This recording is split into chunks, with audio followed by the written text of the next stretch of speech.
seat of the car and his body laying on the pavement. I had to adapt both the vehicle. I cut the doors out of the vehicle so that they would open the right way, and I also adapted his body so that it lay on the floor in the correct posture. Well, Martin, we're about an hour and a half away from actually kicking this game off. You must feel a little nervous. I am extremely nervous. This game has really been about 2 years in the making, and now we're getting really close. I just hope that, and I'm going to be honest, the main thing is that everyone, umpire, players, and even the onlookers have fun watching or participating in the game. Have you ever seen the entire setup all together in one spot before? I never have. I live in an apartment. I tend to make 6 to 8 foot sections. The most I've seen at one term was in Havoc, which was approximately 18 foot. Obviously, seeing the whole thing in detail, even for me, is quite exciting, and just hoping that it would all go together and flow, and I think in the main it does. Fantastic. Well, good luck to you. We'll catch up with you during the play of the game and see how the chaos unfolds. Thanks.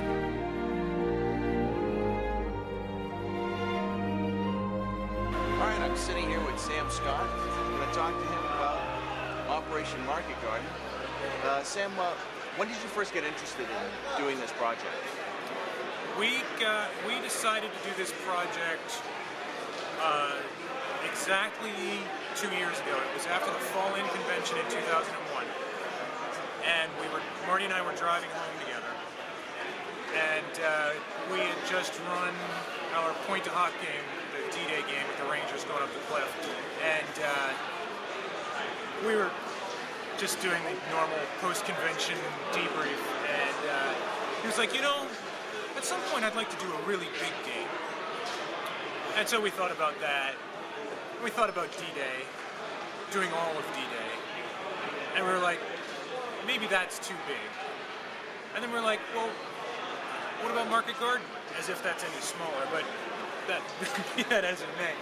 We were like, what about Market Garden? We were like, well, Market Garden, yeah. And we were thinking about, you know, would it be fun for the players? Because it's one of the things we really like about the way we organize our games is we not only want it to be fun for us to run, we really want the players to have fun, to get really absorbed in the game, nothing complicated. So we were thinking about Market Garden, we were like, yeah, but you know, for the guys who are playing 30 core, it'd be kind of a bitch. And but then we thought, what if all the players play the Germans and the umpires run the Allies? And that just like clicked it in our minds. Then when I was living on Long Island, that's when I met Marty, and he was already well advanced to this point by that time, and he was putting together a game for the raid on Saint-Nazaire, which was an incredibly elaborate setup with the docks and the boats and the British commandos running around, and he had modeled explosions, and it was such an eye-opener to me, the thoroughness of detail, and just really concentrating on really doing it the way you want to do it, and not get sort of bogged down in all those compromises that we all make.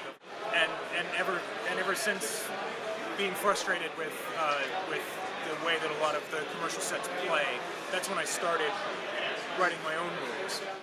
I know one thing that's very tempting with historical games is to do a lot of research before you start writing the rules. And I think what happens a lot is people let their research dictate the rules, how the rules are. And, you know, so they feel that they have to account for every variant of every weapon that they've ever read about in a rules system. And the way that the sort of method that I've come to is to think about the game I want to play, you know, what kind of what's going to be fun to play, and then sort of reverse engineer the rules from that concept and use the research to inform how you do that. So I think it's a little bit backwards from the way that a lot of people do things, but I'm at the point now where I don't know if I'm just too particular or too much of a snob or what, but I pretty much write all the rules that I play. Well, that's fantastic. During the play tests, you've seen certain situations come up where you were getting ahistorical results, or things weren't going fast, things were bogging down. How did you make decisions to correct those problems? What kind of issues did you come up that you had to physically go and make changes to the rules?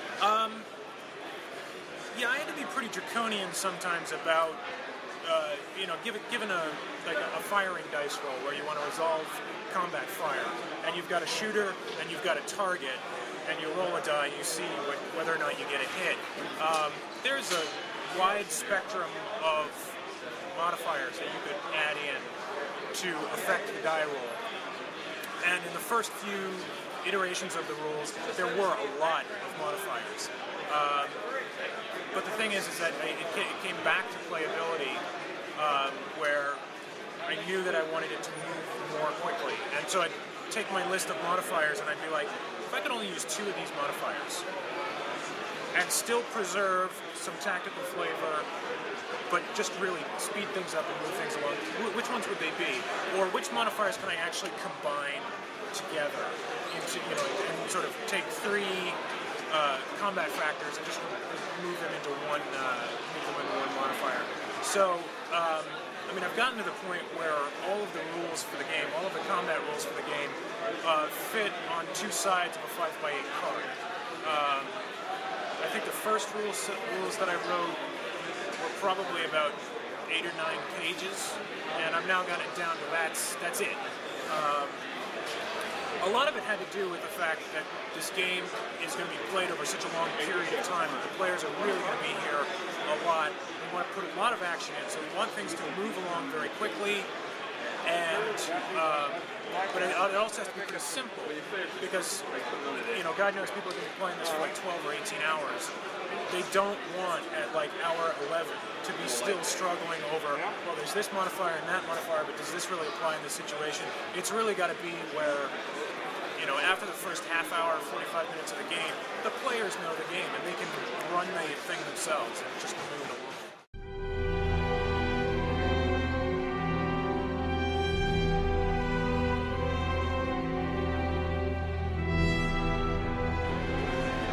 along. Okay, we're here at Valkenswaard. This is where 30 Corps will come on. We're going to let Sam Scott talk to us about each of the sections of the battlefield. Okay, well, this section of the battlefield, what was happening here, 30 Corps is coming up the road in almost a single file column, maybe at the most 2 vehicles wide. Because this is soft, squishy Holland, the British mechanized units were very road-bound, and there wasn't a lot of opportunity for them to get off the road and do flanking maneuvers, because as soon as they got off the road, vehicles tended to bog down or move at a much slower rate. What happened in this situation is the Germans had managed to bring together a front line here, and this was actually part of the 1st Parachute Army. And as the British vehicles would come up the road, they would have groups of guys hiding in the ditches with Panzerfaust. They'd pop the lead vehicle and everything would come to a stop. And they were delaying 30 Corps as it came up, and of course what would happen is they'd have to come up, clear everything away before they could move on. So this was units that had been pulled together really from all over. But they had some pretty beefy stuff. They had 88s, but one thing they had is they didn't have their towing vehicles with them, and so they put them in positions almost right on the road, which was suicidal for the gun crews. They could only get off like 2 or 3 shots before the gun was destroyed, and they didn't have their tow vehicles to get them out of the way. So there are pictures after the battle pictures where you can look down the road and you can see like 2 or 3 88s down the road destroyed sort of one after another. But this is the German front line that the British are going to come up against at the beginning of the game. This is the town of Eindhoven. This was the first major town that 30 Corps liberated during their advance. They liberated it very early on in the operation, and actually one of the problems that they had was the Dutch civilians were so jubilant that they finally had been liberated after D-Day, because they've been hearing about the Allied advance all across France, into Belgium, getting closer and closer and closer. They had seen all the aircraft and heard all the aircraft go over, and finally British ground troops made it into the city. So everybody flooded out of their buildings and crowded the streets, and it made it almost impossible for 30 Corps, which was trying to go another